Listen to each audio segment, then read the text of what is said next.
Happy New Year and welcome back for episode 11 of the Fishbowl Hockey Podcast. I'm your host, Larry Fisher, and I'm flanked by my go-to guys, Dan Nadeau and Matty Fiacco. We've reached the midpoint of the NHL season, guys. The World Juniors just wrapped up. Hockey Day in Canada is upon us this weekend, and the Olympics are now only a month away. So this felt like the perfect time to reconvene, revisit our predictions, and make some more for the second half. So Dan and Maddie were with me for our belated season preview at the 10-game mark, but now we're over 40 games into the season and into the new year, so we've got a lot of catching up to do and plenty of looking ahead as well today. So I got to ring in the new year with Maddie. We also just had a first place showdown in our fantasy league that turned into a beatdown with Maddie avenging an earlier loss where I had rallied for a lucky win. So we're even there technically, but advantage to Maddie after that blowout. So congrats, buddy. You're the team to beat now, but I guess beginner's luck. You're a rookie GM in that league. And obviously, I don't know if I would call it beginners. Like it might be skill. I might know what I'm doing. yeah, you've made some good moves, eh? And then the funny thing is, you might have to send Macklin Celebrini a Christmas card this year because he's been lighting it up for you. I know you turned down a lot of trades for him too, but he's the gift that keeps giving, eh? Uh, it's been celebratory having him. No doubt. Yeah, he's been one of your go-to Yeah, guys and helping you stay on top of the standings. I'm sure we'll get into some more Celebrini stuff at some point on today's show, especially the kid is a stud. But speaking of studs, I saw Dan rang in the new year with Brett Kissel at that beauty new arena in Nisku. As long as Brett isn't singing the anthem at the Oilers games, I think we're all big fans and cheering for his success in the next chapter too. But good times there, I'm sure, Dan.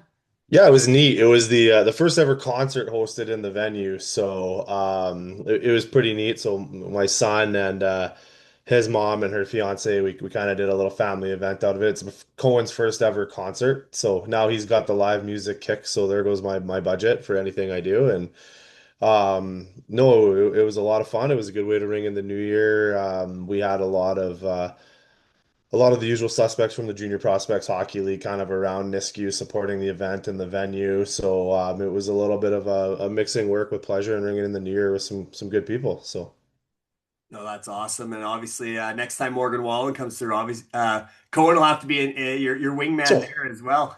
I offered him Morgan tickets. He said no this year. He had no idea what he was turning down. Now he knows. He's got a little taste anyway. But Yeah. in the spirit of, oh, go ahead, Maddie. Yeah, you're he gonna. might need some help. Yeah. Maddie's got a big concert coming up too. He's going to Offspring. I think I'm joining him on the 25th here for his early birthday present. So that'll be a lot of fun. Maddie will be in the pit there and getting rowdy. Well, all right. Well, I'm excited to see the videos of Maddie at the Offspring. Gotta keep it separated. Right. You'll be singing along for sure. We know you love doing the Offspring karaoke, so maybe they'll get you up on stage. But in the spirit of Hockey Day in Canada on Saturday, I guess we can start by taking a look at all seven Canadian teams, kind of where they are in the standings today, how they got there, and what the future holds for them. Obviously, if the season ended today, only two Canadian teams would be making the playoffs: Montreal in the East and Edmonton in the West. But we can save them for last and work our way up from the bottom. And that means starting with the Vancouver Canucks, who were holding their own early on tonight and the all-Canadian matchup with Montreal. But last I looked, it's 6-3 Canadians are pulling away in the third period. But the Canucks obviously made the biggest trade of the season to date, parting with the highest scoring defenseman in their franchise history in Quinn Hughes. We all know he wasn't re-signing there, or that was the impression we all got, and they still managed to get a really good quality return for the future.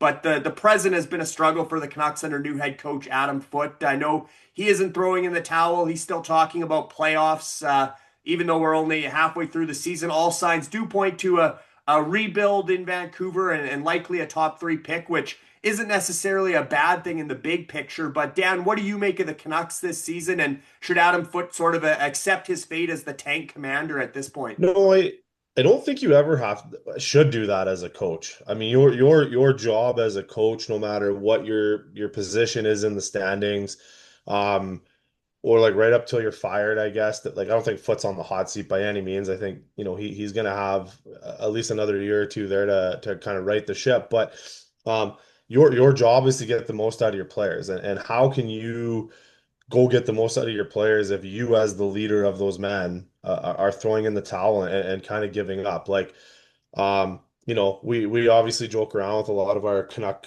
fan friends and some of our group hockey chats and stuff, right, boys? And we pick on them, but I mean, it wasn't Yeah. long ago the Oilers were suffering the same fate. I know it seems like forever ago, and we're living in the glory days again. I mean, if it's been good for me on the sports front this year with Edmonton good and the Pats are good again. So, but it's we got to remember where we were as a franchise, and the only reason the Oilers are doing what they're doing now is because Cates and the ownership kind of did a full rebuild, full tank, full. I mean, it took us a million draft picks. We don't need to get into that, but we got McDavid and we kind of got what we needed, and Nuge is there now. And I hope for the Canuck fan base that Aquilini doesn't try to force management into like limping into the playoffs if they can or something for more money, and he just accept like the owner needs to accept that fate. He ain't getting playoff revenue this year, and blow it all up and get McKenna or Stenberg or Verhoff or Lawrence when the time comes, right? Yeah, I guess that is kind of, cut your losses, aim for a top pick. Like I said, that's not on the coach.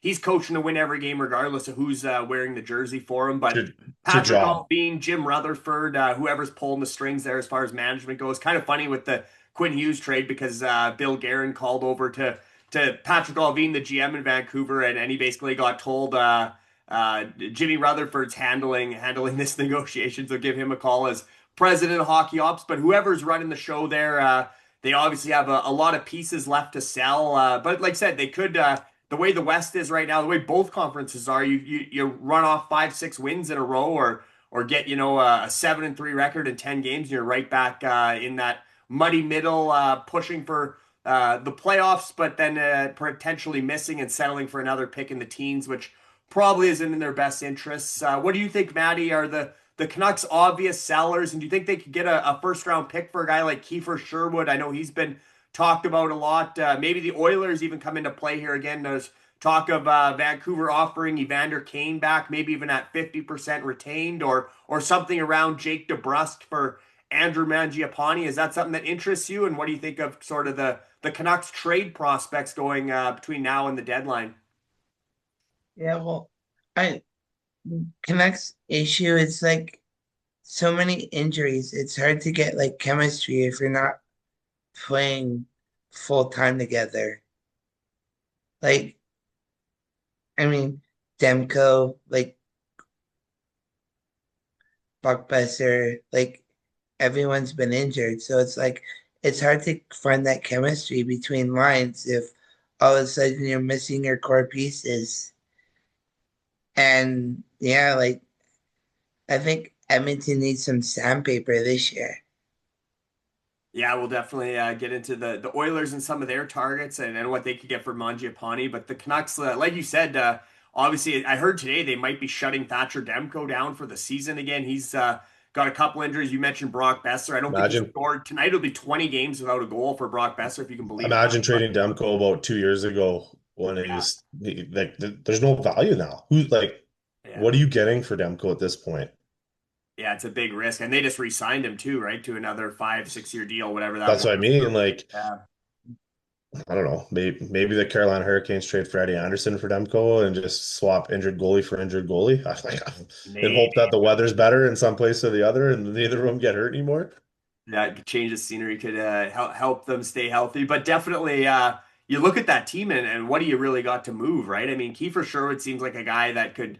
There's a lot of interest there. I don't know if a first round pick is too steep for him, but again, Evander Kane, he scored tonight against Montreal, but it hasn't really worked out for But him there in his homecoming. but I DeBrus, but I also look at it too. Like part of the Oilers' struggles when we went through the decade or so of darkness was the fact that they'd moved out all their sort of character grit guys like a Jason Smith or Ryan Smith, like Ethan Morrow, like Chimera, like a lot of those guys to get younger. And I guess that's okay to a certain extent, but like wouldn't you want like a DeBrusque and a Garland and a Sherwood and some of these like consummate professional guys in your lineup to show your draft picks what it's like to be a pro and I think maybe speed that process up in Vancouver. I think the biggest problem with Edmonton is there was a lack of leadership in that locker room for a long time, and those young guys kind of came in and they they're doing well now. Taylor Hall goes and wins an MVP, but in Edmonton, like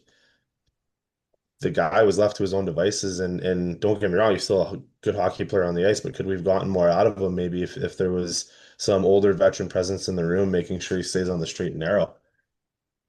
Yeah, and obviously Vancouver, I mean, whether it was A started little with the bit. Bo Horvat trade, but then obviously JT Miller, now Quinn Hughes is gone. And the one guy that's sort of the big ticket there is still Elias Pettersson or Elias Pettersson. Any Yeah. chance they find a buyer or a taker for him, or is that sort of the next step in this rebuild, is somehow find a way to, help him move on in his career and he's no longer the face of the franchise? And then, like I said, who's left there really? If, a couple bit pieces, I mean, Philip Hronek, Besser, Garland, Demko Yep. if he's healthy, but there's not too many untouchables in Vancouver now that Hughes is gone.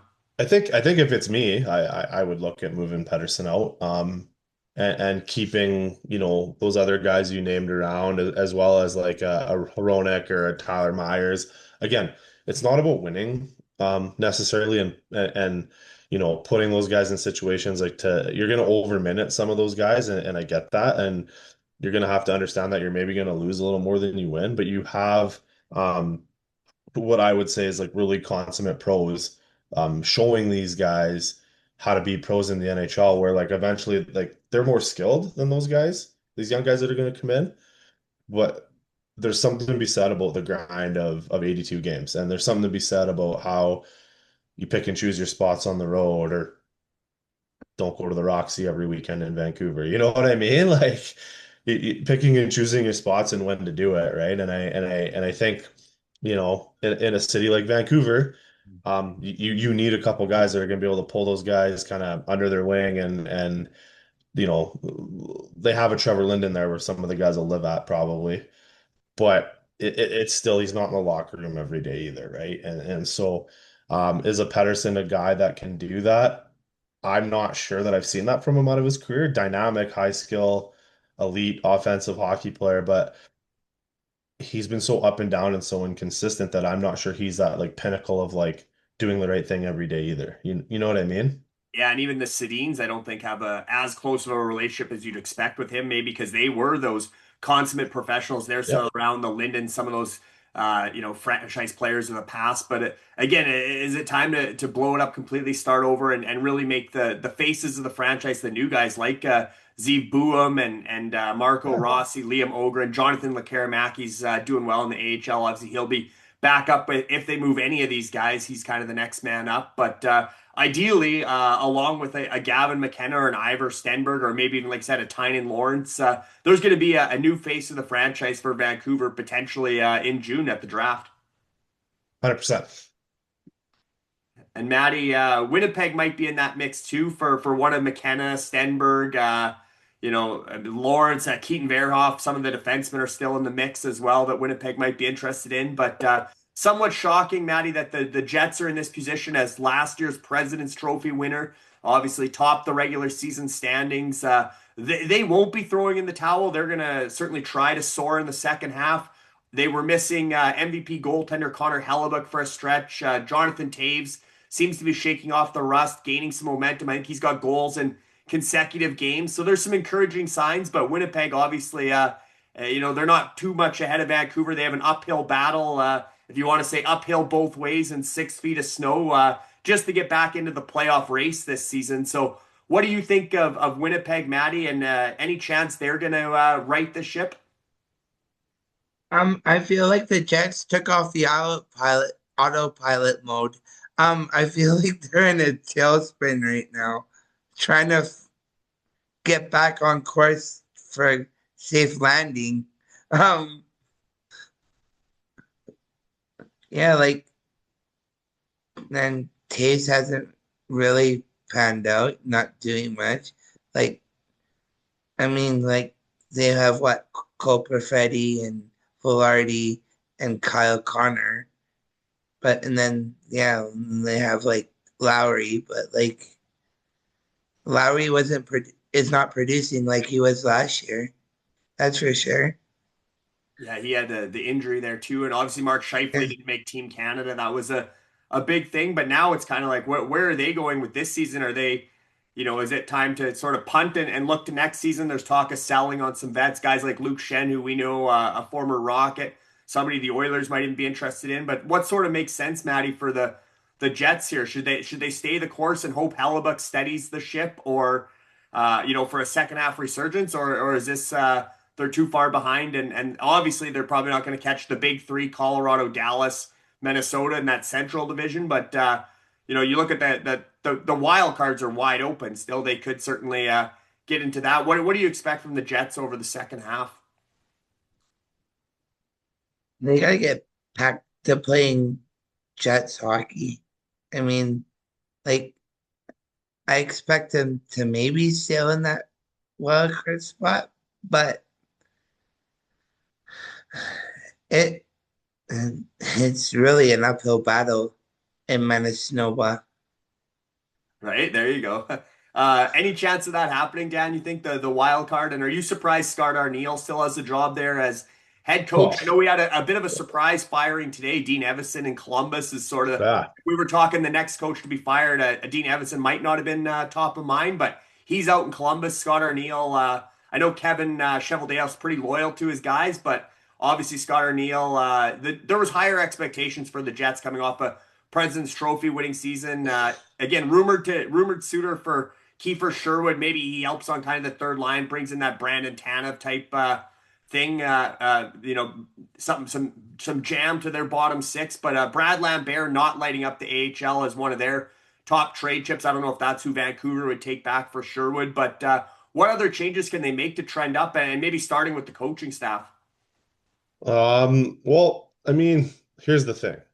Winnipeg didn't have this year's version of the Colorado Avalanche last year, right? And um, the Colorado Avalanche have a plus 80 goal differential. They only I don't know what this if they played. I don't think they played tonight, but they don't even have 100 goals against right now. I mean, that is the epitome of a wagon. Winnipeg is in that like central that, if the Oilers are in the Central, are we having the same conversation about the Oilers? Like that's what a division, Yeah. right? And so I think Winnipeg is like a victim of their own success last year in the sense that kind of everybody in that division started out gunning for them. And then, we talk a lot about momentum in sports, right? And Winnipeg goes and beats Columbus, the worst team in the East or whatever. They're feeling pretty good about themselves. They have a couple good games against the East, and then they got to go play Colorado, and Colorado puts like 8 by them. And momentum's a funny thing. I don't know right now available from a coaching perspective who's going to be head and shoulders like way better for that group than a Scott Arniel. Obviously Hellebuck being hurt for however many weeks he was hurt, like doesn't help, right? Because when you're playing Colorado, Dallas, Minnesota, those guys over and over and over again with good to average goaltending and not your great Vezina Trophy sort of always in the mix, gonna win like he's top three every year. That's a tough division without goaltending, right? Part of the reason I think the Oilers have been blessed is that, we get that central team in the Western Conference Final after they had been buzzsawed, right?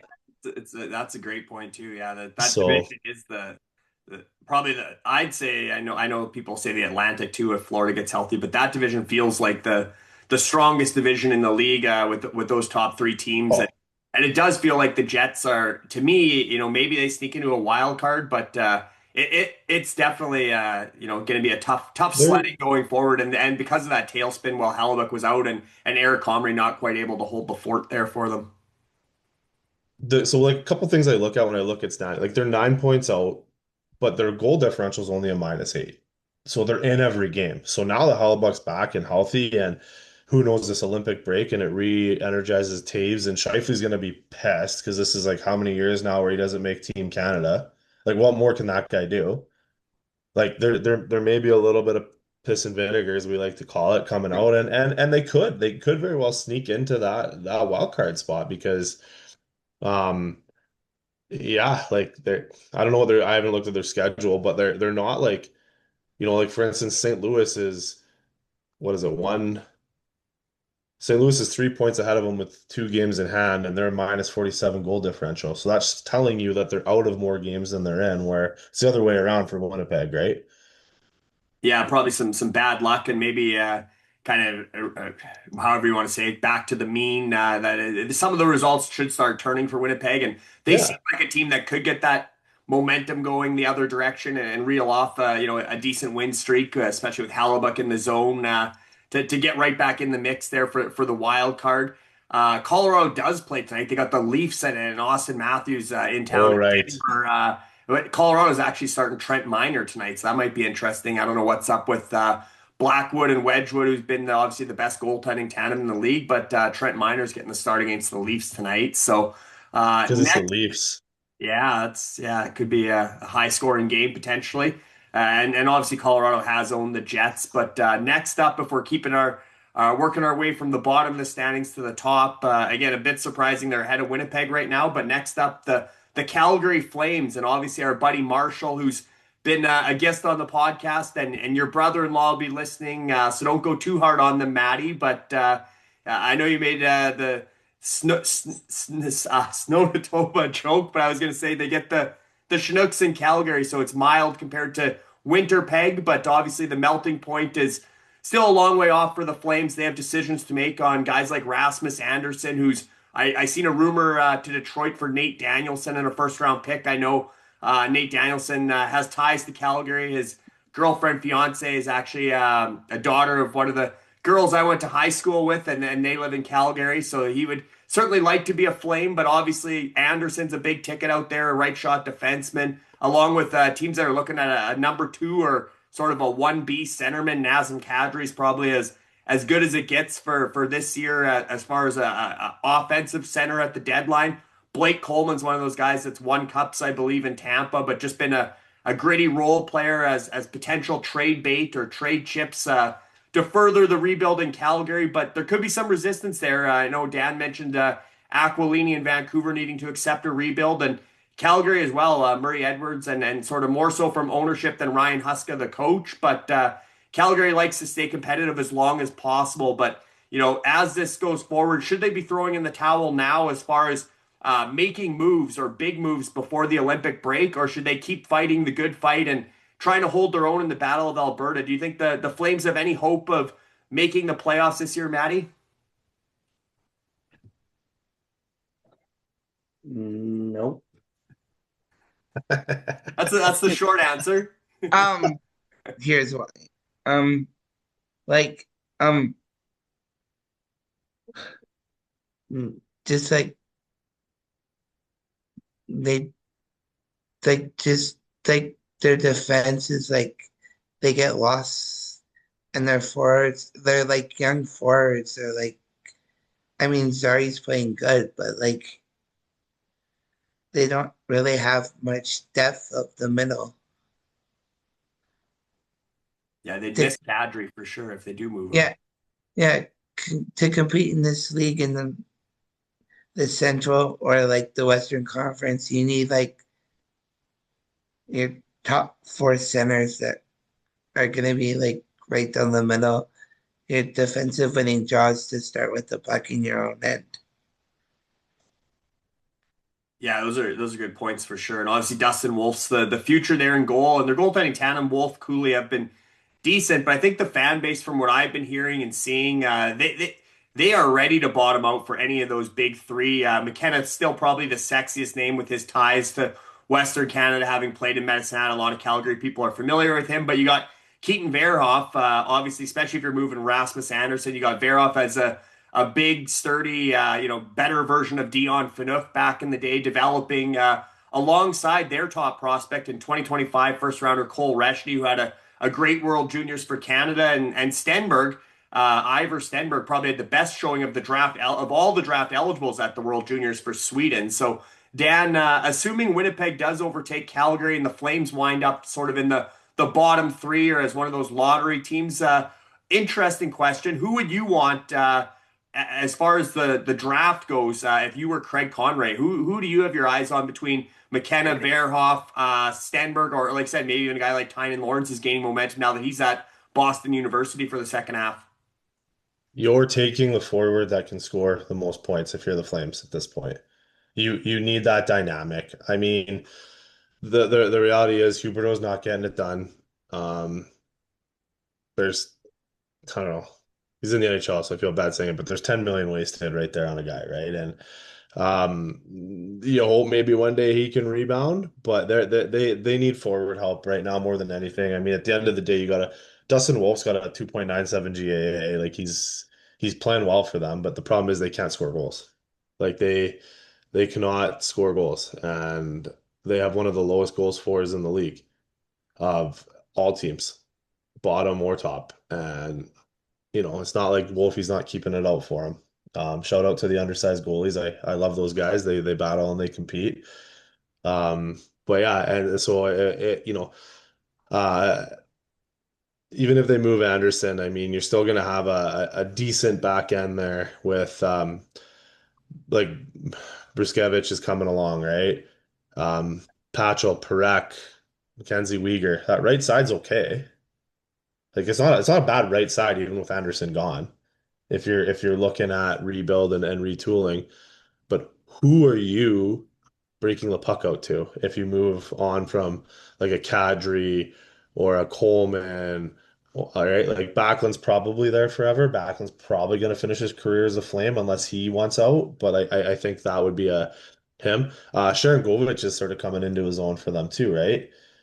But I just think they lack, and maybe it's the Edmonton-ness that we get to see McDavid and Draisaitl, but they just kind of lack having that guy that kind of scares you on the power play or on offense ever since they lost Goudreau and Kachuk off their team. They just don't have that guy anymore. And obviously, Craig Conroy's been doing a really good job drafting these last few years. They do have some nice prospects coming, some offensive talent, including guys like Reshny, who we mentioned, but maybe not quite at that same level as a McKenna or a Stenberg, obviously, that are expected to be above a point per What game a guy and How really good a did good Reshny and McKenna look at World Juniors together sometimes when they got paired together? yeah. There's your 1-2 punch, guys. If Calgary can fall into that.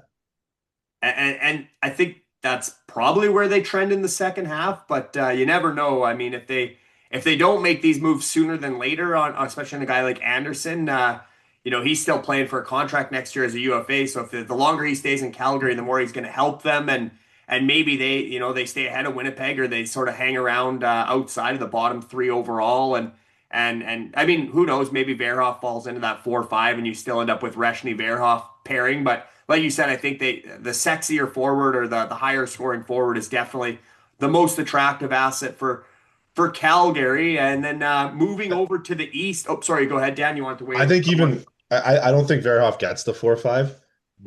So Calgary's hoping if they're not 1-2 to go get McKenna or Stenberg ahead of Verhoff. I think at 4-5 they're still going to probably like the forward they can get because you're still looking at a Lawrence or a couple of those other sort of like there's some good forwards in this draft, right? Yeah, I know Vigo But Bjork's a I little think 1-2 ball and side and a winger, but he sure looked good at the World Juniors too. I think outside of Lawrence like just absolutely going off at BU here in the back half of the year. I think 1, 2, and 3 are Pretty pretty set. much a lock between Verhoff, McKenna, and Stenberg, and it's just a matter of, you know, for argument's sake, what the team needs more that's picking in that spot, or do you just go with who you feel is the best player available and move assets in and out as an organization, right? But I think those three have kind of separated themselves from the crop where you're having discussions around those three. Then you've got another maybe 20 that could go anywhere in the next group, right? Yeah, even big guy, big winger like Ethan Belchetz, who's somewhat Yeah, yeah. Porter Martone, and obviously there could be a run of D there too because you got Verhoff, you got Chase Reed, you got that Albert Smits, the Latvian that plays in Finland Oh, that had a good World Junior. So he's playing at the Olympics. Did you yeah, see he's that? going to the Olympics, yeah, for Latvia, yeah. So yeah, there's going to be some options. Maybe we're all wrong and Smits goes first overall. Who knows? He's a riser for sure. He played well at the World Juniors. See what he can do against the men, but. Moving over to the East, guys, and to Ottawa, they obviously don't want to be in that conversation for the big three or big five draft eligible guys. But The Senators are currently the Canadian team facing the most scrutiny. Who knows what's going on there with Linus Ullmark and the Wives, but the on-ice product is suffering with their starting goaltender away indefinitely for personal reasons. A bit of a strange scenario there, and now obviously the rumor mill is spreading the off-ice stories or hearsay. Twitter's weighing in on what's going on in Ottawa anyway, and enough that Steve Staios had to address it. But the problems seem to be compounding in the nation's capital for Staios, Travis Green, Brady Tkachuk. It's a messy situation or a sticky situation, as Maddie would say, whether you're the GM, the coach, or the captain. So, Dan, you're the coach here. How do you block out that noise and get back to winning if you're the Senators? Beers with the boys. Let's go. Like, have a night out. Get everybody back on the same page. Get everybody, back together. Because regardless of if these rumors are true or not true, they're here now. And the one thing you can't do as a group is become individualized and worry about yourself amidst the rumors if you want to right this ship. Because I mean, they were trending in the right direction for a long time, and if the rumors are true and they move Allmark out, I mean, he's not moving without a starting goaltender coming back. Mm-hmm. So what that looks like, who knows? But they should be getting a goaltender of quality at least, coming back into the organization, and they've got all the dynamic and the pieces there to go back on a little bit of a tear here and get back into things if they stay unified, if they stay together. If the rumors aren't true and he's legitimately just gone for a family emergency that he's keeping private, he'll be back. They'll welcome him back into the room. Life will be good.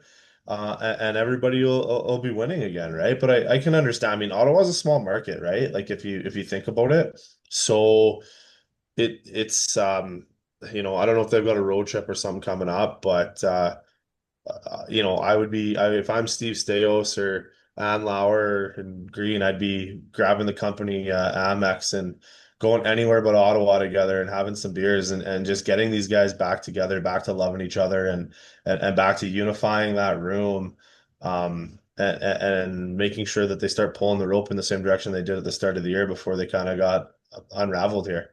And I guess that's where whether or not Olmark's invited to beers with the boys, that'll kind of confirm or refute that rumor a little more. But yes and no, like honestly, like maybe it wasn't even anything like that. Maybe him and Brady Tkachuk had a FU match and now Olmark doesn't want to be there. Like it could be something as simple as that. It doesn't necessarily have to be that the rumor is the truth, right? I mean, at the end of the day, I think that's the one thing that sucks for these athletes is they're very public and their private lives aren't always private, but just get these guys back on the same page. Go have a night, do your thing and reunify this group and kind of re-galvanize this group. Sure, Maddie, the benefits of beers with the boys or a good night out with the boys. You obviously agree with that. This on paper, this Sens team had a lot of promise this season, like Dan said, impressive stretches, but they have been struggling to get the saves lately without Ullmark. Another goalie who's struggling and team that's kind of been not doing well, New Jersey. Obviously, Jacob Markstrom for Linus Ullmark. Could, swap of Swedes. That could potentially be something. I don't know if Markstrom's the guy to get Ottawa back on track or Ullmark in New Jersey, but that's something that, maybe you do that to get the sort of the distraction out of there and get everybody focused on the task at hand again, which is obviously winning games and climbing back into playoff contention. But Maddie, like I said, we aren't coaches, but we aren't immune to drama either. So what are you seeing in Ottawa, and do you think Brady Tkachuk can take this team on his back and carry them to the playoffs regardless of who is in net, or do you think this is dependent on Ullmark returning and being in Vezina form? Like Dan said, they just need to go on a road trip and get bonding again. Like, I don't know if they've lost the whole dressing room, but they need to get that team unity back in the Senators camp. Like, they have a lot of great pieces. Mm-hmm. They have Tkachuk, they have Pinto, they have Norris. Even the guy I picked up, like Perron, is playing really well. Yeah, they have a good a mix lot. of Yeah. vets and young guys and hopefully, for their sake, they can get this sorted out, get back on Sure. track. But before the Olympic break, or Dan, do you think this is derailed now and they're sort of doomed and destined to keep spiraling down I'm from the drama that's swirling? no, I mean, weren't they the only Canadian team in a playoff position for a while? Yeah, only I guess you could say a Like, month ago. Yeah. again, they're what are they? They're 7 points out of a wild card, with two games in What's hand their on goals differential like -7. Like they're right there. right there? Like again, it's just getting this group to just play for each other again and ignore the noise and ignore the bullshit. Like Yeah. it's gonna go away. And again, if it's true, well, there's gonna be some money spent in some divorces in Ottawa this summer, I guess. And the lawyers in Ottawa are gonna be very rich. Um, if it's not true, then I'm looking at their schedule. They got the Canucks at home tomorrow. They're in New York on Wednesday. Don't come home. Yeah. Stay another night, fly home Thursday, rest on Friday, play the Habs Saturday. Oh, that's a nice little break. That's probably what they will do, I would imagine. Like, that's there's no other way you're gonna fix it. There's like is having those conversations and having a couple pops together. That's Yeah. it. Go ahead, Matt. They need to dig in and buy in right now. Yeah, and definitely the hockey culture, the bonding over beers is a big part of it at all levels, including in the NHL. So Ottawa's losses, though, have really become Toronto's gain, both in the standings and in terms of the spotlight. The Leafs started winning again when Austin Matthews started scoring again, and now they're ahead of the Senators with the Ontario teams trending in opposite directions. Certainly the off-ice distractions in Ottawa have taken some of the heat off, or taken the heat off Craig Berube to some degree. The Leafs still aren't in a playoff position, but only a couple nights out or a couple points out heading into tonight in Colorado. So optimism is abound again in Leafland, and points in 9 of their last 10 heading into Colorado, which, as we know, the toughest test of all, even with Minor in goal tonight. But Maddie, would you say are the Leafs back? And obviously, we know William Nylander is back, so that helps their offense, and he looks better in a jersey on the ice than a wife beater up in the press box. But is this team hitting their stride and getting their swagger back? Do you think the Leafs are back, and can they turn into a legit cup contender this season? Um, they've always been a regular season team. Let's see what they can do at the end of April. Mhm. Yeah, I mean I'm they had to get some I, momentum going, just to make it to April this year, though. I know I'm still not invested in the Leafs. Do you think they're missing Mitch Marner and they might miss the playoffs without him, or do you think they work their way at least into the wild card? Because we know that Atlantic I, division, Florida's going to get back Matthew Tkachuk this week at some point, it sounds like, and Barkov will be back probably after the Olympic break, so they're going to be a force down the stretch. Tampa keeps winning, Detroit keeps winning. Boston, Buffalo has had quite a run or a resurgence. Where do you see the Leafs fitting in there? And obviously Montreal, who we're going to talk about, is the top Canadian team in the East, and Ottawa. We expect Ottawa to get better from here going forward if they can get the off ice stuff out of their heads. So where do you see the Leafs going from here, Maddie? It seems like it could go either way, but are they going way. up or down? If you had to make a prediction, what's happening with the Leafs the rest of the way? I mean, their goaltending is a question mark right now. They've had injuries. Yeah, you have Yeah, Solaris on your fantasy team. He's been out for yeah, the year. Yeah. there. Um, like with all these other teams rising, it's gonna be an. I can't wait to see the finish of this season. It's gonna be an uphill battle and a good finish to the year. Yeah, no But doubt. It should be i- interesting. Yeah. if the Leafs can stay focused and buy in and play their game, they might slide into the wild card spot. Yeah, their special teams have been a lot better since Christmas. Obviously, Mark Savard fired just before Christmas. Steve Sullivan comes in. I think their power play's tied for first. Their penalty kills in first. Dan, as a coach, you can maybe speak to how much of an impact that Sullivan replacing Mark Savard has had in Toronto. But I think we can all agree that the TSN turning point for the Leafs was actually the arrival of Troy Stetcher. We know him as a glue guy from the Oilers, but the vibes really changed in Toronto when they claimed him off waivers. He's a small guy, but he brings jam, and as Maddie says, he knows how to dig in. And if the rest of the Leafs buy in or get dragged in by Stetcher, you'd have to think they can make some noise in the second half, and we'll definitely hear about it if they do. But Dan, where are you at on the coaching change? You know, Stetcher, what sort of has obviously Matthews scoring makes a world of difference, and Nylander being healthy, but what's sort of trending right for Toronto now? And do you think that's a playoff team at the end of the day? Well, first of all, what's Savard supposed to do if Matthews doesn't know where the net is? And Nylander's not there to like, you know, be a little bit of a distraction, if you will. Like pretty easy power play to stop when you know the puck runs through Matthews every time. Yeah, especially Right? with no Marner, right? Yeah, exactly. Yeah. And now Nylander's back, so there's a little bit more of a dynamic there that teams have to like watch out for and kind of spread out for, and you can't just kind of key on one guy, right? Like that's what makes the Oilers so dynamic. That's what made the Capitals power play so dynamic for all those years. That's what makes the Avalanche power play so good is, oh, you don't want Draisaitl to score? Okay, well, McDavid will. Oh, you don't want McDavid to score? Okay, well, Bouchard will from the point, or Hyman will tip in a Bouch bomb from the point. Like there's, you know, in the special teams sort of like the power play especially, like you're looking to create those mismatches, right? Like that's your opportunity as a team to create 2-on-1s or 3-on-2s or 1-on-0s, and kind of get the other team running around. So you're looking to exploit or create certain mismatches, much like a quarterback would in football when they see like the wrong cornerback or the wrong safety on the wrong receiver, right? Or you got a little short sort of DB on a huge tight end or whatever, right? Or And, like and a like, linebacker on a on a receiver. correct, yeah. Yeah.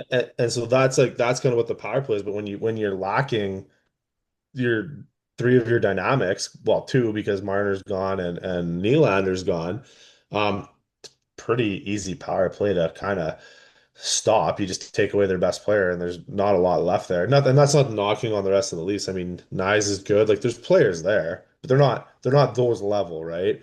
Um, I look at Toronto and I go, Buffalo's probably gonna come back to earth eventually, maybe. I don't know, right? But maybe, most likely, Buffalo will Buffalo, right? But like the Bruins, well, they're gonna be good. Swayman's good. Like they're gonna be okay. The Panthers, Kachuk and Barkov comes back. They're tied. They have the same amount of points as Toronto right now.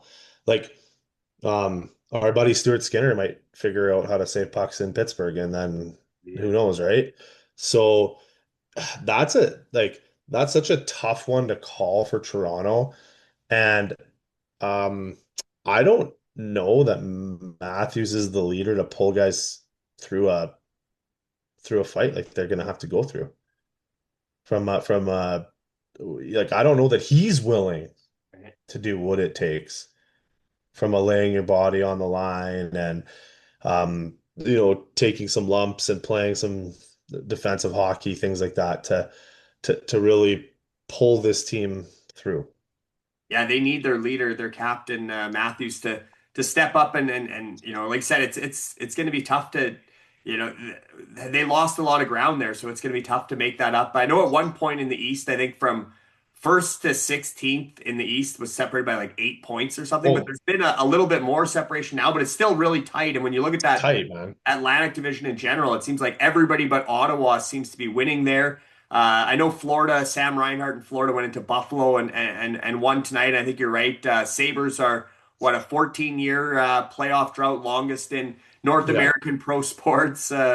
So I mean, for the Sabres' sake, I like their 11-game winning streak, and I was kind of hoping they could keep that going. I find them to be a somewhat exciting team, and I'd like to see them get a chance at the playoffs, and especially for Yeah. that fan base. But What a fan base, hey? yeah, to be sticking around and still getting the support that they do. But it's hard to read into that division as far as who are the pretenders and who are So, the real contenders. Because I mean, you could start talking about Montreal here too, but feel free to weigh in on the Florida teams: Detroit, Buffalo, Boston. I mean, but Detroit's been real hot. I'll throw this one at you from a Toronto perspective, guys. Like, if you're the Maple Leafs management and this group can't get it done with Berube now, Mhm.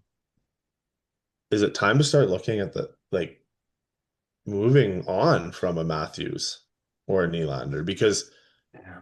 well, we couldn't get it done with Babcock. Okay, well, Babs was a piece of you know what and did some things that nobody liked. Okay, fair enough. So then we bring in Sheldon Keefe, who's like players coach, but then it's like, well, even with a players coach, you guys don't want to go do your thing. So now you've got a proven guy in Craig Berube who's done it all in the game, won cups as like, took St. Louis from worst in the league, wins a cup in the same year, Yeah.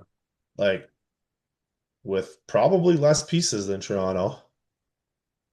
Like, when's it start time to start being like, K players, like this ain't the coaching anymore. Yeah, I mean it's hard to, yeah. I know there was some pressure or whatever you want to call outside Of noise around course. Berube for a while there when it felt like the team was just, literally not buying in, and his lines were all over the map, and just nothing was going right. That it felt like before this Ottawa That's stuff because flared up that there was some people pointing the finger at Berube, and maybe, get Pete DeBoer in here. I think there was even comments, Twitter again working their magic, saying Pete DeBoer was halfway to Toronto already, but it's interesting to see. what to tell their goalies they suck. Yeah. Yeah, I don't know if he'd be a big confidence boost for Wool and Stellaires if he gets healthy, but No. that's a tough Like, spot. Like, I mean, obviously they'd be interested in Rasmus Anderson and Kadri as well. I mean, I don't know if they bring back Kadri, but no, I don't True think they Living do. knows them Kadri, I for, don't think Kadri goes back to that, like after the way he yeah, was treated. yeah, I can't see it. Yeah, but Kadri probably go to Anderson, Ottawa before he goes to friggin' Toronto. right? Yeah, true. Yeah, Honestly, like if he's gonna go back to Ontario after the way they treated him in Toronto, yeah, is that he was the problem and then he goes and wins a cup? right. Yeah, Colorado. Yeah, yeah. Like, uh, this is the thing. AM34 can do no wrong in Toronto. But is he really the guy that's gonna? I don't think like he's not your like if he can't be like your Batman. He's got to be Robin if you're gonna win a cup. Yeah, and you mentioned Nylander. I know Nick Yeah, Kypreos has been, and Maddie, you can weigh on this one too, but Nick Kypreos has been kind of throwing out the trade of Nylander to Seattle for Brandon Montour, and I forget who the other guy, but I know he mentioned Shane Wright in the deal, and some other pieces maybe back to Toronto. I don't know if that's something that you think, Maddie, Toronto does need a big shakeup. I know obviously the shakeup was losing Mitch Marner for nothing, right? He walks in free agency, but maybe they need to further tweak that whatever you got a big three left now, or if Nyes replaces Marner as the big four with if Tavares and you're Matthews and Nylander, one of those guys, Matthews or Nylander, maybe if they miss the playoffs, I think it's all on the table. But what do you think, Maddie? Yeah, like if they miss the playoffs, they're gonna have to do something. A little, a maybe a big shakeup would be just what the Leafs could ask for. Um, like they're always attract free agents. It's Toronto, Mhm. yeah, so And Montour gives that power play a shooting threat from the point, which Riley and Ekman Larson haven't really done. Obviously, Tyson Ontario Barrie. boy, Yeah, true. Yeah. right? Gets you a little faster, a little more physical. Like OEL's okay, but like he's Yeah, it'd be like weird seeing Shane Wright as a Leaf, but I guess you right. never know if man. Nylander's the kind of If I'm guy. moving Nylander to Seattle, it's Berkeley Catton's got to be in that deal too. Uh-huh. Yeah, he's coming on. He's looking good. Yeah. Well, I He think brings a lot more speed. He's kind of like Nylander light cat, and actually his skill set. if I would have been the Leafs, I would have kept Nylander and Marner over Matthews. Right. Just me. But Mhm. Well, yeah, and Matthews was hurt so much last year and had the back issues, and who knows if that flares up again. But he seems to be scoring and leading decently since Christmas, so we'll see if he can keep it going. But as far as teams that have a bright future, Montreal ranks right up there. Michael Hage looked like another nice piece on the way at the World Juniors. He could sign and join the Canadians for the playoffs this year. We know they're getting back Patrick Laine, Kirby Doc, and Alex Newhook from injury in the coming weeks. Not sure how or where they even fit into that lineup, but that's a good problem to have for Marty St. Louis. It's a deep team up front.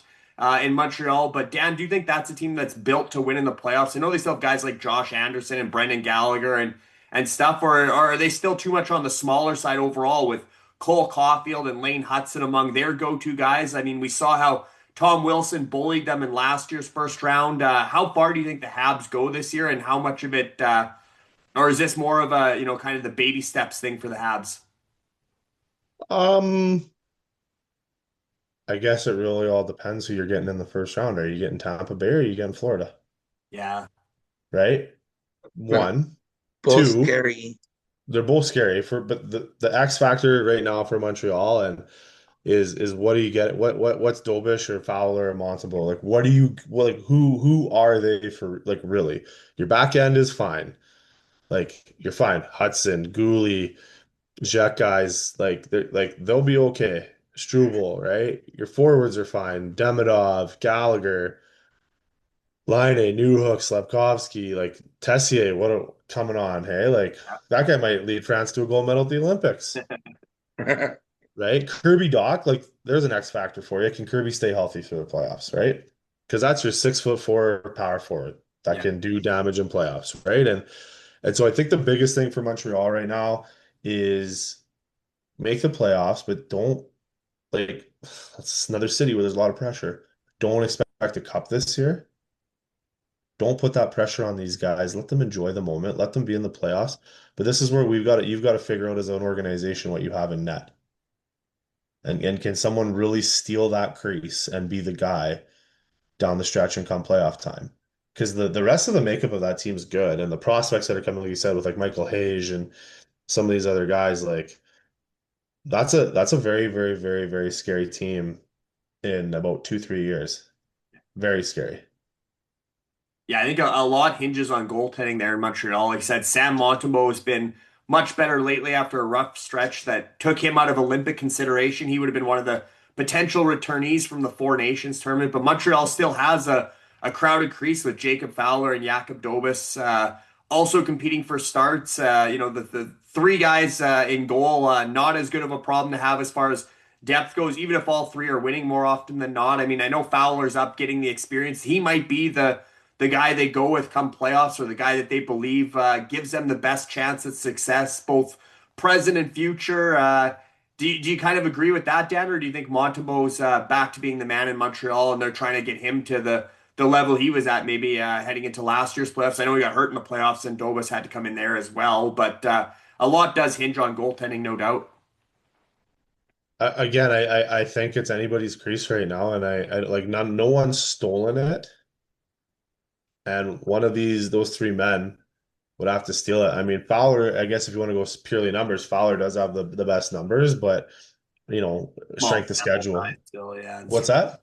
Small sample size still is Yeah, break the schedule, like you said, yeah. strength of schedule, who's he played against, things like that, right? So I think I think they feel the most comfortable, like from a watching them play standpoint when Montembeault's in net. I think you could see a different dynamic in the team, taking a few extra risks they wouldn't normally take, things like that. But that's not to say that one of Fowler or Dobish can't kind of steal that energy away. But I think that's the biggest X factor for Montreal. I think all the pieces are there, and it's not to say one of those three can't be the guy. I just don't think they know which one it is yet, and I think that's a hard thing. Um, for any organization, you look at the Oilers, we're not sitting pretty in that part of our organization either. I know we'll probably get into that, but when you have that Vasilevsky, that Merzlikins, that Shesterkin, that Jonathan Quick, that I don't want to use Bennington because he's kind of floundered this year, but like that Flurry, right? Like Vegas was good right away. They had Flurry and everybody's confident. Like it, that's your backbone, and right now that backbone's kind of going in three directions, and they need to bring it into one and figure out who it's going to be. Yeah, somebody's got to step up there. They already brought back Philip Deneau as kind of a third line center. That move Yeah. seems to be panning out. Again, all the injuries. I know Jake Evans is out right now with injury as well. But Maddie, do you think the Canadians have positioned themselves to be a buyer at the deadline? Are they going to add more than just Deneau, or do you think what else do they need to add in order to be taken seriously this year? Where you're talking about them beating the Floridas and the Tampas and that, or again, is this sort of a team still learning to walk before they can run? And Kent Hughes should be shopping for more experience and intangibles to make Montreal more formidable come playoffs. Maybe moving a guy like a Michael Hage for a Ryan O'Reilly, or is this something where let's just grow this team at a general, at an easy pace or comfortable pace, and maybe like Dan said, this team's 2 or 3 years away from bringing a cup back to Canada potentially, or do you think this team's going to make some noise already this year, Maddie? Um, I I'd make one or two little tweaks. I wouldn't necessarily go all in this year. Um, like the goaltending, like Dan said, they need to figure out what they have. Um, like Yeah, these next 3 weeks between now and the Olympic break are probably every goalie's gonna get some starts, and then I would imagine coming out of the Olympic break, one of them is going back to um, the farm team in Laval, and Laval. probably only have two on the NHL roster, I would think. Hey, Matty? Well, it can't be Monty, right? Because he's one way. Right. Yeah, he needs waivers. Yeah, so yeah, he's one of them. So, yeah, it's Dobas and Fowler competing for who's gonna push Monty the rest of the way. Yeah. yeah, like I I like the forward group. I like their defense, their Jacky Hudson, Yeah. like Dobson, Matheson. Yeah, uh, that's a good team. yeah, yeah, like maybe their forwards are a little bit small, but when Kirby Doc comes back and Line comes back, I think they'll be okay. And New Hook, but like, Yeah, it's interesting because you look at that second line they're running now, the young line, the kid line with Slavkovsky, Demidov, and nobody talks about Oliver Kapanen, but he's actually, I think, tied or leading the NHL in goals by a rookie this year. So he's having a Those heck of are a year. So yeah, it's going to be interesting where Newhook. I mean, is that a third line? But you already got Gallagher, Deneau, and whoever on the third line. So yeah, it's going to be interesting to see if they move some of those guys or where they fit in, especially a guy like Patrick Laine. I mean, he's not really a fourth liner, and the top lines look pretty set. I mean, obviously Texier's, he's not a guy that's done it over a long stretch, so maybe that wing spot next to Suzuki and Caulfield will go to one of those three coming back, whether it's Doc, Newhook, or Laine. But there's a lot of bodies in Montreal up front, and that's going to be a healthy competition once they're all healthy. so. But I don't know. How do you see that breaking down, Dan? Well, let me throw this one at you. How about a first round matchup of Florida, Montreal, and both Jacki brothers are up in the playoffs? Yeah, well, oh, that might happen, right? Because you need that dynamic to match what And Bennett like I coached against Florian in all those events. He's a tough kid. Like he's been tough his whole life too, just like Arbor. Like and he's scoring in the minors. So, I mean, he's not he he could be a 35 fourth line. 35 points last year in the minors. So like he's a guy that could easily come up in Yeah, third line minutes yeah. and bring you that toughness and that grit and make sure that the hits from behind that Florida likes to throw right now don't happen. Yeah, that'd be quite the playoff series. And like I said, Tampa's a completely different beast with the way they attack and the See, I skill don't think you level. need to bring up necessarily like toughness like for Tampa, but you need that speed. You need Yeah, that speed dynamic and you need a way to get to Vasilevsky. right. Yeah. So Yeah, no, that's true. And last but not least, our Edmonton Oilers, as per usual, they got off to a slow start through American Thanksgiving before Connor McDavid flipped the switch and went back into generational mode. He's been unstoppable on this career best 19 game point streak, including tonight in Chicago, extending the streak. The rest of the roster obviously still taking shape. Some pending injury returns. Jake Wallman, Tristan Jarry as key components. They could be back this week, potentially as early as tomorrow night in Nashville. But McDavid has single-handedly served notice that the Oilers will be a force to be reckoned with again in the second half, and assuming they're cruising into the playoffs. But Leon Draisaitl and Evan Bouchard have certainly been helping at times, and guys like Nugent Hopkins and Hyman. But Mick Jesus has really taken this team on his shoulders like only he can do. And even Matty has run out of ways to describe his dominance. He has been cooking the opposition with McFilthy moves, but fun to watch as per usual. But there are still concerns over the secondary scoring from the bottom six, some size in the bottom six, especially if you have Howard and Hudson up. Team defense, goaltending is always a topic. Nothing new there either. But the core has overcome those shortcomings to go on 2 consecutive runs to the Cup final. Maddie, can they make it 3 in a row, or does Stan Bowman have his work cut out for him between now and the trade deadline to bolster this season's roster and make some of those tweaks that you mentioned for Montreal? Do the Oilers need that as well? Yeah. Maybe like I I heard like I've heard names like Jerry McCann, Kobe and Nemi from um Ina just made a couple. Carolina, or like I've also heard Mangiapane for like Parenko and someone else from St. Louis. Yeah, that would be huge. I know Yeah, Trent Frederick just signed and he hasn't made a big impact. He's a St. Louis kid, so I know some people are saying, trying to say, what if Frederick and Mangiapane for Colton Parayko? And I mean, that's obviously a bigger blockbuster and tough to do with the salary cap being a factor. But Zach Hyman probably goes down as the best free agent signing in franchise history. But the last 2 years haven't been great on July 1st in the offseason. Obviously, Victor Arvidsson and Jeff Skinner didn't work out in Edmonton.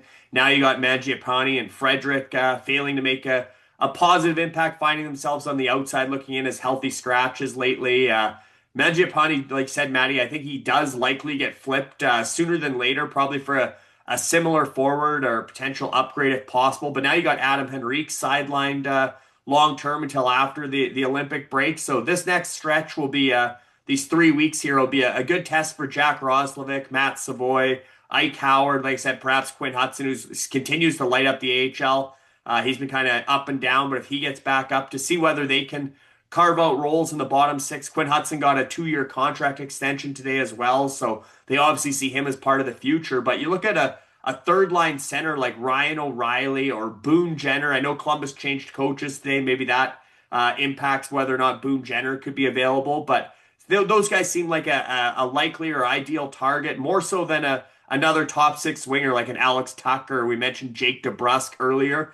The Oilers also reportedly looking for a Matthias Ekholm light shutdown defender. I know I brought up Luke Shen earlier. He's been one of the potential suggestions. And then obviously in goal, Connor Ingram's been playing decent. It seems like they're almost favoring him over Calvin Pickard. They're still competing for the backup job behind Tristan Jarry once he's healthy. I'm sure they'll give Jarry a little bit of a runway and hope he can stay healthy. But Marc-Andre Fleury's name is still out there too. It's been floated as a potential addition for the Oilers if he wants to come out of retirement and form a tandem with Jarry again. They played together in Pittsburgh, so a bit of a ramble there, Maddie. Still, the salary cap remains a factor, but do you like those targets, or who do you have in mind for the Oilers? And obviously, Dan, you can weigh in on what's the biggest need in your opinion as well.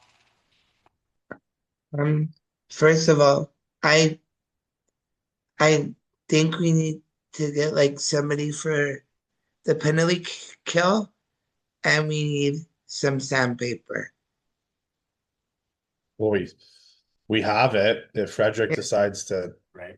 be right? who he was in Boston. Like I think that's my biggest disappointment is like Frederick for some reason thinks he's coming in here to be a 30 goal guy. And he's not, right? And maybe that Hippie, started already in training camp, though, right? Because Knobloch decided he was going to go McDavid, Draisaitl, Frederick for opening night, and maybe that went to Frederick's head that he's hit a power hit forward goal scorer. hit people and fight people, Trent. And the Yeah, city of Edmonton will love you. Play like Zach Cassian. right? Yes. Like, I And guess George Rock. if if Knobloch is just dead set that Nuge has to ride shotgun with McDavid and not make him a 3C, we need a 3C. We need a legitimate Third line 3C. center. I love Henrique when he's healthy. I don't mind him on the fourth line. He's a great penalty killer. He's that guy. You put him out there to win certain draws, you do stuff. But yeah, you need a 3C to play with and that could be Roslovic, McDavid, and Howard. I mean, that line was buzzing all over Chicago tonight. Right now, they're not the biggest line, As I say, Roslovic in the playoffs as a but 3C, like you'd probably feel more comfortable with I mean, if you can make it work with the cap, Ryan O'Reilly or Boone Jenner. of course, yeah, if you could get a Ryan O'Reilly who's done it before or Boone Jenner, but The one thing I do know is like that, Savoy's a smart kid and he's finding his way and you just notice him every game. He gets a little better, a little better. He's penalty kill. He's on the top penalty, like he's on their top penalty kill line. With a ton of speed and stuff. So, I think for the Oilers, it's get Jari back in. Um, Make sure we made the right move there and we didn't just do a one for one equal swap and we actually upgraded a little bit. And then once you know that, then you have the opportunity to like figure out that piece, right? So yeah, hey, we need another Ekholm. Um, like, can we go get like a guy out of, I don't know, like Vancouver's obviously not going to do the Oilers favor, so you're going to have to look over into the East and like, maybe if the Jackets keep sliding, you get the opportunity to get a Boone Jenner and maybe a D-man out of there, right? That can help you. Um, you know, like a Fabro maybe or somebody along those lines, right? Or Provorov maybe. Yeah, again, the cap is tricky with the amount of money that has to go out, or the Yeah. retention rules and the playoff salary cap rules. But Well, there's ways to figure it out if you want to as the Oilers, right? I mean, the one thing they don't have is an owner that's cheap. So they'll spend to the cap and they'll try to do it and you find a way like he's not going anywhere and Oiler fans talk about all the time like yeah, we would love to be able to move Darnell out for a Provorov or one for one for somebody else, but Darnell's here. So he's not going away. So finding someone that can play with him, mhm. right? And then your third pairing, like, you know, if you're Bush, Ekholm, somebody with Nurse, and you're running Wallman Stasny on that third pairing in the playoffs, okay, okay, we can do that. Yeah, that's solid. Yeah. Right? Especially if Jari turns into Mhm. that de facto number one. Like I was watching the game tonight and Ingram was dialed. And it was like, holy man, like Saves now the those turnovers that Bouchard and the guys are giving up, and they're giving up some brutal turnovers tonight. But we're not going to be talking about it tomorrow if they hang on here in the last 2 minutes and win this game because Ingram made those saves.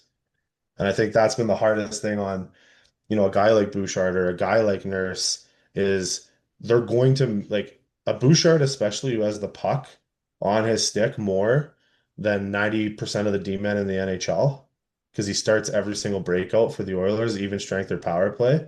He's going to turn the puck over naturally more than anybody else. The problem was when Bush turned the puck over, A, I didn't love his effort to try to fix the mistake, but then B, Skinner wasn't making that like 10 ball save, that game saving save. And tonight, Ingram was doing it. And I don't know, the hockey world's pretty quiet about Evan Bouchard's, I think, two or three turnovers he had in the first period because they didn't end up in the back of the net. Yeah. Weird. It's a weird concept. Also, Larry, I would like for you to go back to our podcast that we shot 10 games into the season and just clip the part where I told everybody to be patient with this team. Yeah. Yeah, we know they're notorious slow starters, and I know you said even in Edmonton, right? It's always panic mode. Even though they should be used to it by now, it's everybody's questioning, fire Knobloch, trade whoever.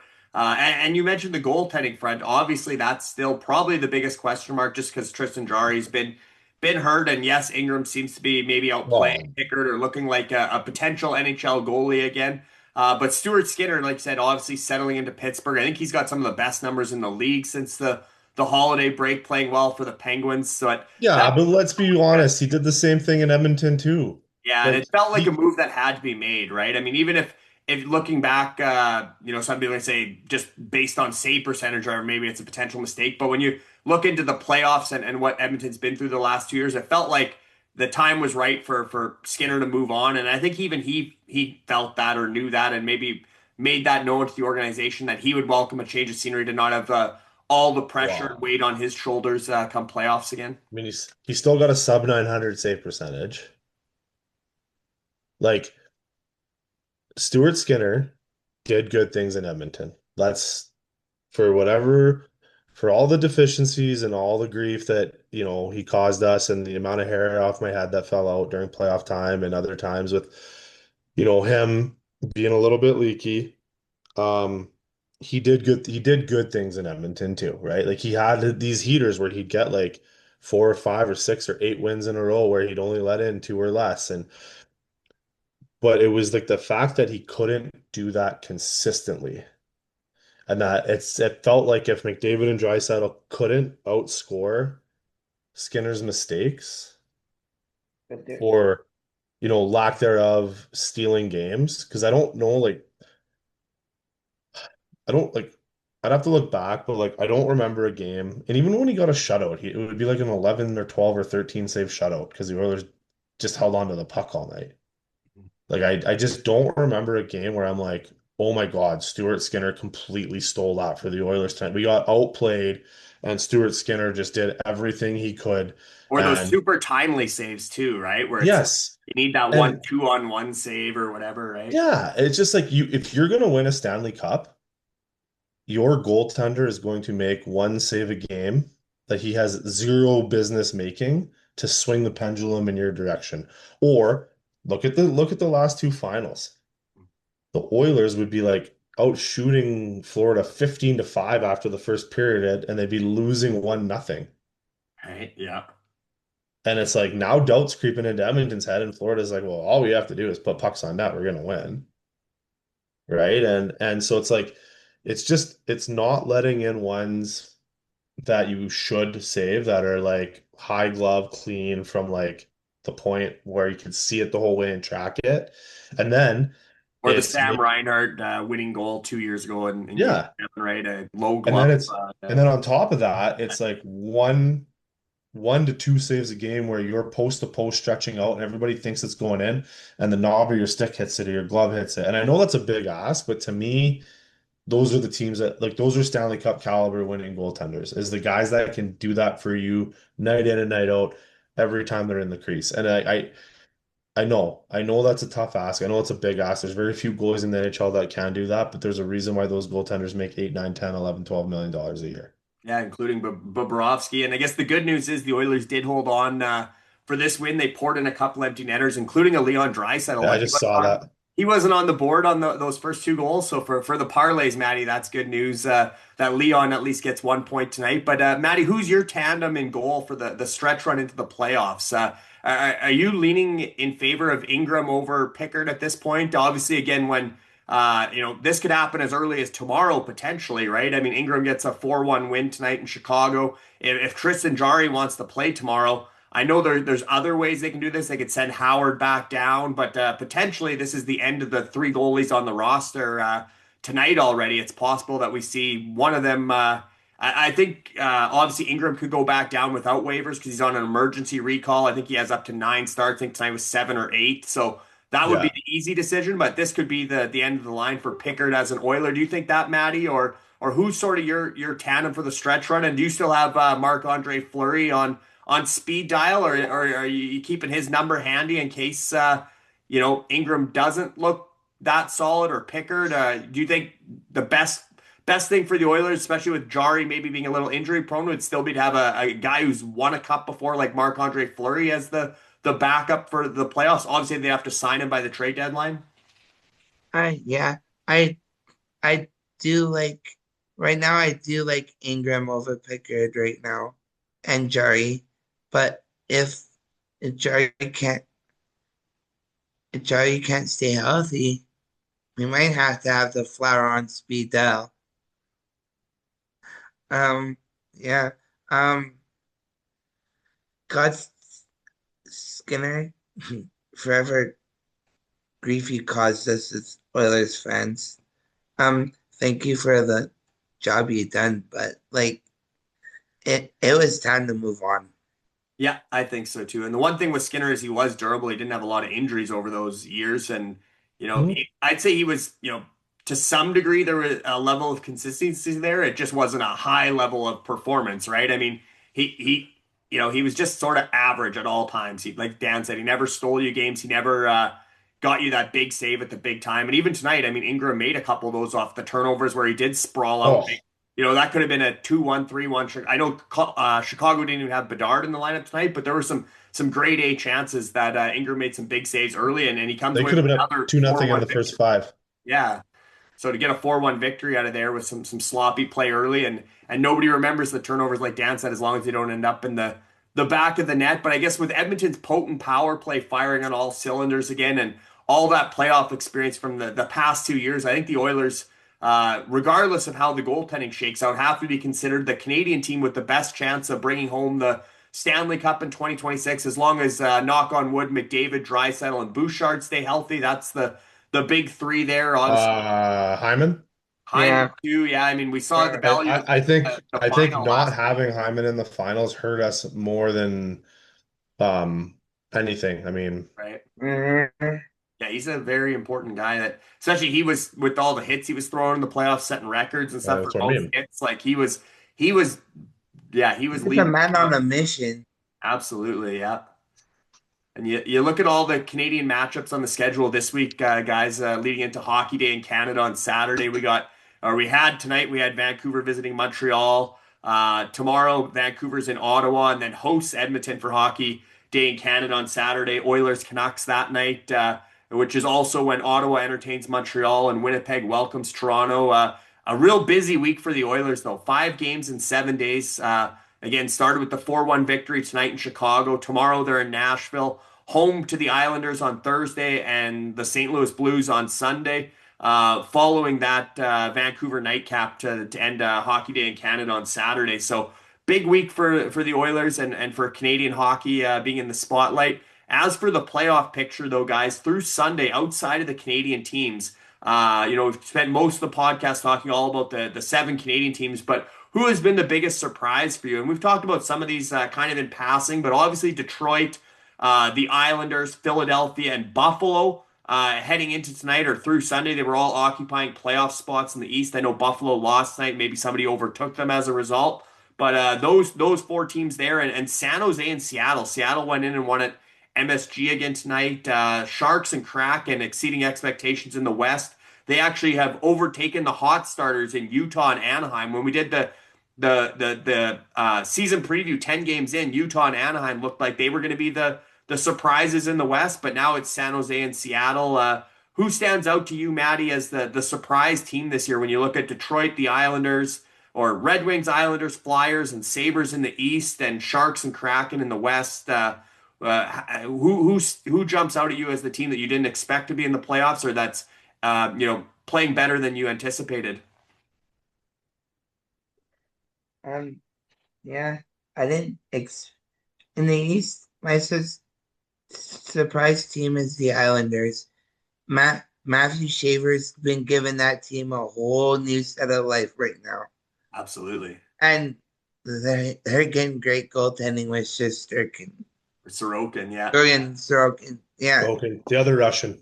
yeah, the other I should. Yeah, and then the West,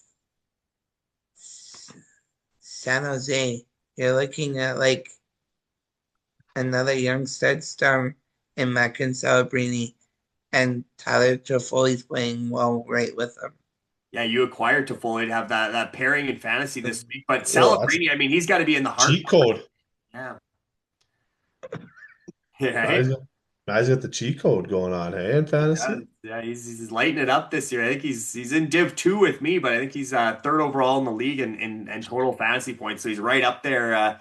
He'll be a tough out in playoffs, that's for sure. But Celebrini, like I said, Dan, you can weigh in on the Sharks as well, but he's got to be right now, I'd say top 3 as far as Hart Trophy goes. Wow. Nobody really saw San Jose being in the playoffs. He loses his wingman, Will Smith, and he So keeps that's your points a night. Yeah. that's your teller there that Celebrini is the guy and is the real deal is you know when you lose your sort of shotgun rider, right? Like what happens? So you saw it with the Crosby Malkin effect. If one of them went down, the other one elevated, right? You see that in Edmonton with Leon and Connor. If one's not playing well or one goes hurt or something happens, the other one elevates, right? Backstrom Ovechkin back in the Yeah, day. Right. yeah, guys like that. So, Will Smith goes down, and I wouldn't say celebrating, he elevates, but he just stays. He just goes. He's consistent. And so that shows you right there that when it's all said and done, he's probably sitting there with McKinnon and McDavid and him and that Hart Trophy conversation, right? I mean, shows you how valuable he is to his team, and good for him. Making the Olympics this year, right? What a coming out party for him. And you mentioned our boy Matthew Schaefer.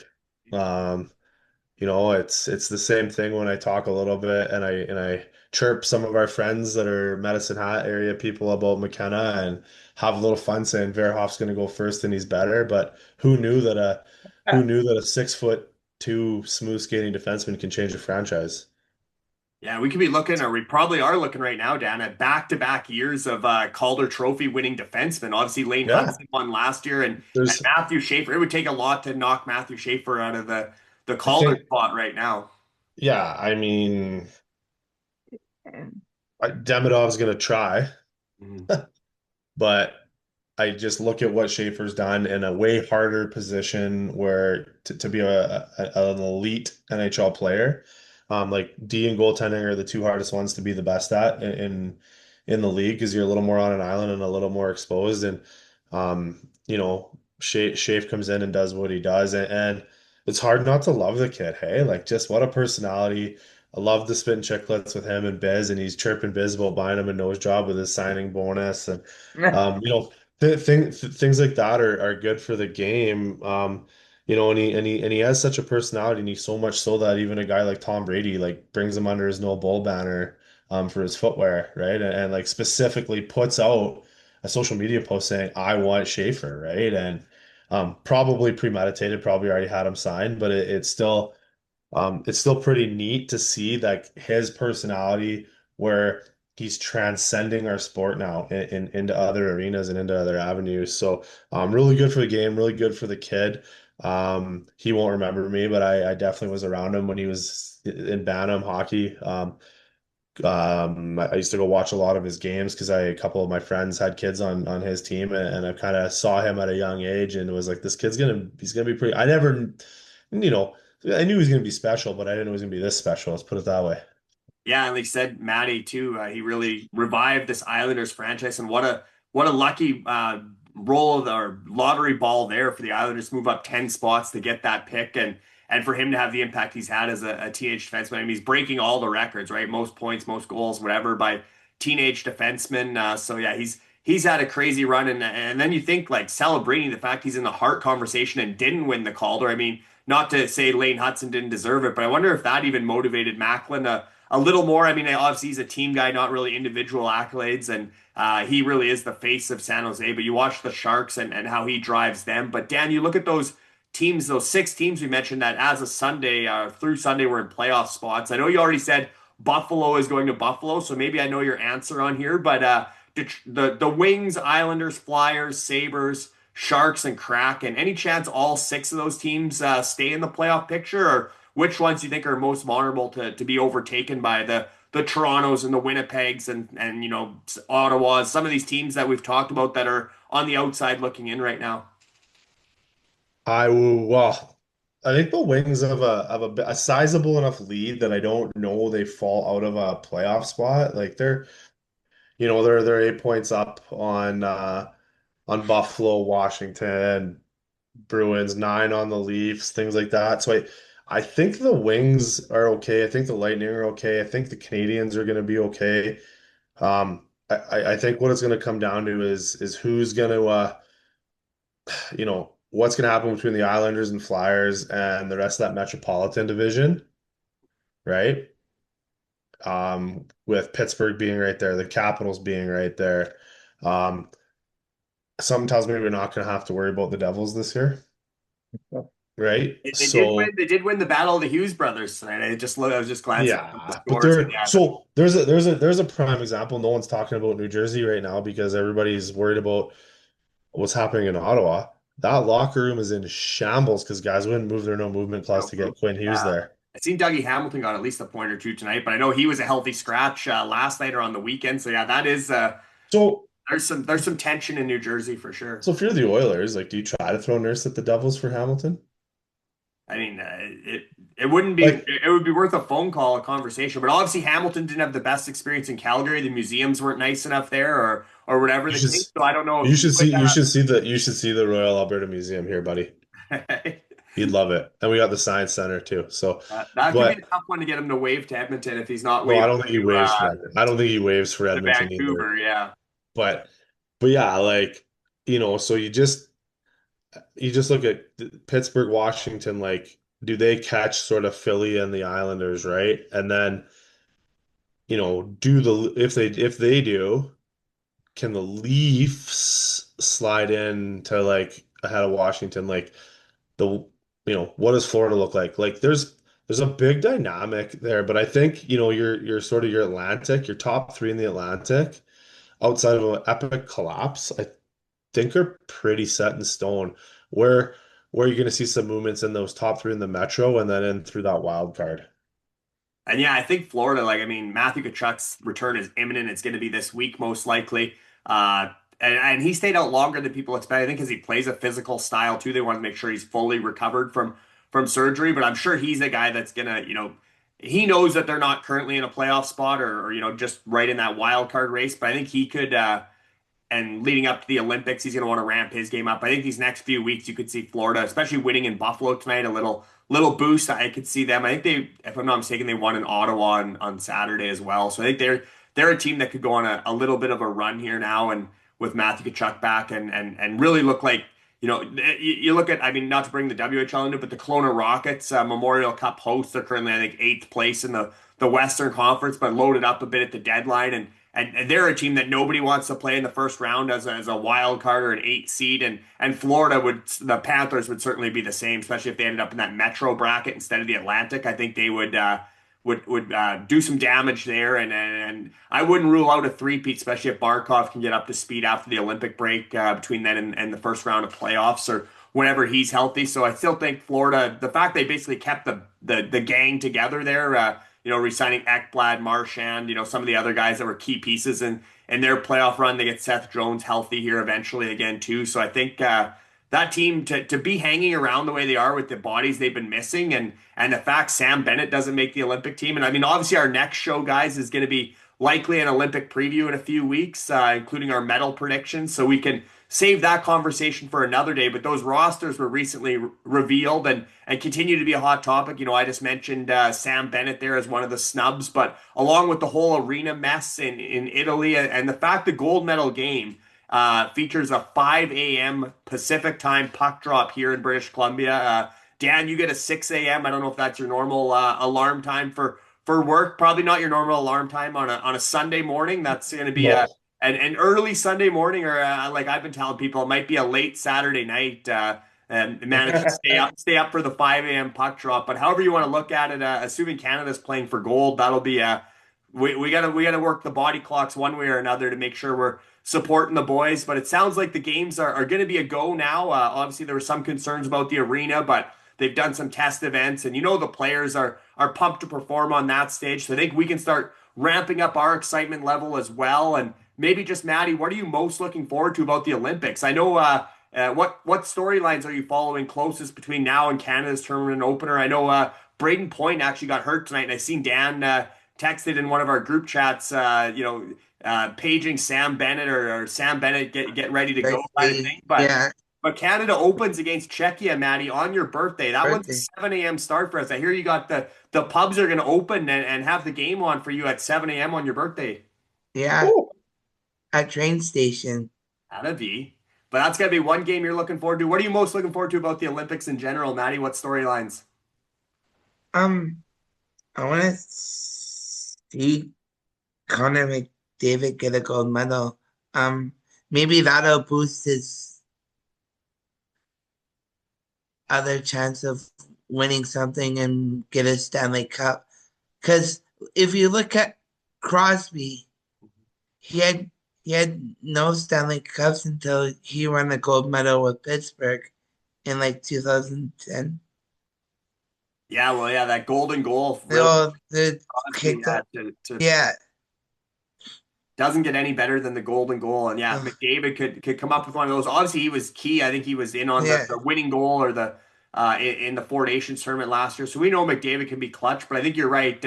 Olympic gold is something that means a lot to him So, and would really have him motivated for the cup. Get Olympic gold and the Stanley Cup in the same year would be yeah. the highlight of his career for sure. Triple gold club, eh? In 1 year, basically. Right, literally. Right? And Dan, maybe potential injury replacements because you did make the Sam Bennett comment already, but those guys are still on call for Canada, whether it's Bennett, Connor Bedard, Matthew Schaefer, who we talked about. Are you hoping all three of those or some of those three wind up in Milan, or any hope of another Oiler or two besides McDavid on Team Canada? Because you mentioned Zach Yeah. Hyman, a potential wingman for McDavid. Braden Point was maybe going to play with McDavid again on that line, so Yeah. maybe they consider Hyman in that role, or Evan Bouchard. I think had a 3 or 4 point night again tonight. He's been a point machine lately. I know he had the tough start, but you look at that next stretch or the last 20 I games, think, he's been definitely one of the top 8 Canadian defensemen in the NHL. yeah, I think John Cooper showed his hand a little bit. And I don't know. I think Bennett's like the last guy that gets a call. I think Coop showed that he values Cirelli over Bennett, which I think, you know, we're gonna split hairs as Canadians all day long about this roster, but I definitely felt Bennett's body of work and what he's done the last few years in the playoffs and in big games and in big moments has superseded what Cirelli does. But Coop's the coach and he brings the guys in he wants, right? And no one's gonna question him if we've got gold hanging around our necks at 5 a.m. on Sunday or whatever time that gets handed out. But yeah, so I just don't know. Quite the brunch on that Sunday at Yeah, noon could be. I just don't know that Bennett does get the call, unfortunately for him, although I felt that he's done enough. Um, and yeah, I mean, if you're gonna go kind of, hey, this is what we have envisioned in line, it's like players in and out, and you thought Point was gonna ride shotgun with McDavid, then I think you gotta look at Hyman. Like the guy's done nothing but score since he got back. Um, we did the ride shotgun thing for Chris Kunitz of all guys to play Crosby, and Hyman's way better than Chris Kunitz. Way better. Chris. And he brings a dynamic of physicality and like we're bringing Tom Wilson for physicality, right? And Tom Wilson's good. Like I'm not saying he's one dimensional, but Hyman will hit. Hyman will go hunt pucks. Hyman will do whatever you tell him to do, Yeah. right? And with a way more skill than Kunitz ever had. And Kunitz got to ride shotgun with Crosby. So the fact Hyman wasn't there was a little disappointing, not just as an Oiler fan, but as like hey, what like it's similar to Scheifele. What more can this guy do? Yeah, Right? unfortunately, he missed the start of the year with recovering from off-season I know. hand surgery too. So that some other guys got a little bit of a head start in that selection process just because they were top of mind or front and center. But I think now the fact he's playing as well as he is, and if Yeah. points out or they need somebody that potentially would flank McDavid. I mean, it's an easy one to go with chemistry, right? And like you made a good point about the physicality side too. I mean, Hyman's not really a fighter, but as far as the bringing the physicality, I mean, look at the playoffs last year. Leading the playoffs in hits. I think it's pretty easy to see he's willing to go the extra mile and do whatever You it don't takes. need a fighter at the Olympics, right? Oh yeah, I doubt we'll see any fights. And the thing too that I'm concerned Not about like with the Four Nations tournament, three yeah, fights. well, that's an NHL tournament, that's different. I know. The thing I'm concerned about with Tom Wilson is like that first big hit he throws, is he done? Is the IHF gonna suspend him for 3 or 4? And And then then he's how do still, you put him and then how do you put him back in your lineup? Right from a lineup dynamic in a short term. Like you got to remember, this isn't 82 games. This is what do they get? 4 round robin, and then 3, yeah. It's yeah, and then we it's open like against Czechia, who's our main hockey rival. Apparently, 3 straight oh years they've knocked us out of the World Juniors and prevented gold on the junior yeah. level. So you open against David Pasternak and Czechia. I think you have Switzerland next And and France, yeah. France. So Yeah, this is a sprint, right? So like if Wilson goes and does does what Tom Wilson does in the NHL and throws a big hit, he's liable to get 2 or 3 games. And then how do you put him back in the lineup? So you've essentially like potentially wasted a roster spot. And this isn't a knock on Tom Wilson. It's more a knock on the international game than anything. That it's a little different than the NHL game, right? Like because you I don't like bring how Tom Tom Wilson Wilson if he plays. can't play his game, right? Like you want him to be that physical force out there. But yeah, you're Yeah, but right. my It's a fine line at the international level. my question is, can he do it at the international level without getting suspended? Or can he strictly be a high Because type power forward? Yeah, that can when he goes score. and hits, you know, um, Johnny Croissant or whatever from France, who's 5'5", 105 pounds, and plays in the third division of the French Pro League. Alex And Tom, Texier is going to be dangling guys through the middle of the ice. yeah, You never and know. then Tom Wilson hammers this poor kid, and it looks bad optically because of the size difference, the speed difference, the skill difference, and the IIHF suspends Wilson for 4 games. Well, okay, cool, right? So, Yeah, and when we do no our French people come at me about the name I gave the guy. I'm French too, so relax. all right, there you go. And obviously, hopefully when we do our Olympic preview, we'll do it fairly close to Maddie's birthday when they've already been in training camp. We'll know some of the line combinations. We'll know all these potential replacements, and obviously we don't want to wish injuries on anyone, but it'll be interesting to see who gets those calls as next man up for Canada, especially with guys like Bedard and Schaefer that could really benefit from being even the extras and getting that experience and seeing what it's all about Yeah. at the Olympic level. Tough decisions, Maddie, but it'll give us more to talk about for the Olympic preview. But I know you want to get running here. You got some karaoke to do tonight, or you Oh, got some songs lined up?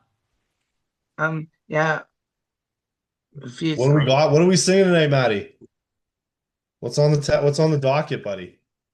Oh, I don't know. That's why I need you to tell me. Yeah, what you got? couple couple Nickelback songs. Any power ballads? Any like Meatloaf? I'll do anything for love. She Fucking Hates Me by POD. Yeah, some Okay, Puddle of Mud. There you go. That's a Yeah, ballad. there we go. Maybe some Pretty Fly for a White Guy or White something. I'm Guy. actually Yeah. Yeah. disappointed that you go to karaoke, Maddie, and I was home and you didn't take me. You're not getting me on stage, Maddie, but you might be able to get Dan up there with you. He There's a might take little Rockstar with you. I could see you and Dan doing a to Rockstar. steal a line from Biz, not a chicken dick's chance in hell. But I will be your biggest hype man. All right, yeah. Maybe some Pink Whitney would change your mind. No, there's not enough Pink Whitney on the planet. Like, Oh no, that's awesome, I'm guys. all for pumping people up and being there and supporting, but if I'm on stage, that's a night gone real bad. Yeah, I keep my singing to the shower and the steering Yeah, wheel when nobody else is in the vehicle. But yeah, the paint will be coming off the walls if I'm on that mic. no, Maddie's good though. Maddie's he's becoming a local legend in the karaoke. He's Legendary. out there, if not 7 nights a week. He makes quite a few appearances, and then everyone looks forward to seeing him get on the mic Hey, and got the vibes well, going as well. So Maddie, I'm holding you to it when I'm home in the summer, buddy. If you don't take me to watch you karaoke, like we're in trouble, man. I'm gonna pull that Oiler jersey right over your head. Oh yeah, and I may be coming to Edmonton. Can't wait. Tell Fish to Canada. come. We'll do a live podcast together. Oh, well, that'd be yeah, that'd sick. be fun. Yeah, I know Maddie might get there for an Oiler game even before the playoffs potentially. Yeah. He Perfect. wants you to take him to Cook County. He's excited I for the Cook know County appearance. we've chatted about old Cook County, so we'll make sure if Maddie gets out, he gets to go spin around the wood there at Cook. Yeah, get your spins in, Maddie. But we'll Let's let you get get off. Oh, let's go ahead. get cooking. There you go. Absolutely. You'll be cooking. I'll be sitting there watching you cook, buddy. Yeah, we'll be cheering you on that too. But no, we'll let you get going for tonight, Maddie. Thanks again, guys, Maddie Thanks, and Dan, boys. for joining me today on today's show. And thanks for everyone. Thanks to everyone for tuning into episode 11 of the Fishbowl Hockey Podcast. Enjoy these next 3 weeks before the Olympic break, and we'll see you all soon.